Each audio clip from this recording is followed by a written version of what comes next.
새마을금고가 대규모 PF 대출이나 고금리 특판을 하며 공격적인 경영을 이어가고 있는데요. 건설 경기가 불안정하고 대출 금리가 높은 상황에서 서민 금융기관의 공격적인 행보에 대한 우려의 목소리도 나오고 있습니다. 이 소식은 김민욱 기자가 보도합니다. 부산 기장 오시리아 단지에 조성 중인 대규모 문화예술 사업단지. 이곳의 시행사는 지난 2021년 브릿지론 PF로 새마을금고 30곳으로부터 1,000억 원을 대출받았습니다. 당시 연이자는 3.5%. 하지만 지난 2022년 10월 이자가 6%로 2배 가까이 오르면서 60억 원이 넘는 이자가 연체됐습니다.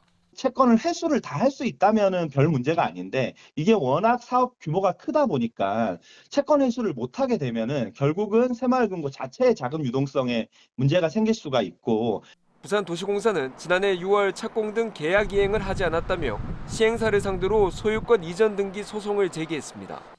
부도난 경남 남명건설이 시공하는 하만 지역주택공사 사업과 부산 다대포 개발 사업에도 전국의 새마을금고 100곳이 2,200억 원 넘게 PF 대출을 실행했습니다. 금융권에서는 새마을금고가 PF 대출을 너무 공격적으로 하지 않았냐며 우려의 목소리를 밝혀왔습니다. 새마을금고 연체율은 지난 2021년 1.9%에서 지난해 5월 6.2%까지 추락했고 지난해 6월 5.4%로 나타났습니다. 최근 진행 중인 고금리 특판에 대한 우려의 목소리도 나옵니다. 부산의 한 새마을금고는 지난 연말에 6개월 4.5% 예금 상품 특판을 홍보했습니다. 예금자 보호가 되지 않는 5천만 원 이상을 맡겨도 문제가 없다고 홍보합니다. 새마을금고 문제 있다고 언론 기사 났어도 결국에 돈 못 받았다는 사람 없으신 거 아시다시피 예. 그렇게 크게 걱정은 안 하셔도 될 것 같아요.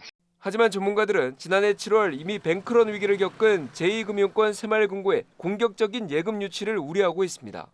확보가 되어지지 않은 상태에서 고금리로 자금 이탈을 막고 자금을 예치를 의도적으로 유도하는 것은 조금은 장기적으로 봤을 때는 위험성이.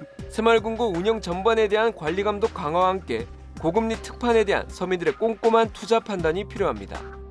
KNN 김민욱입니다.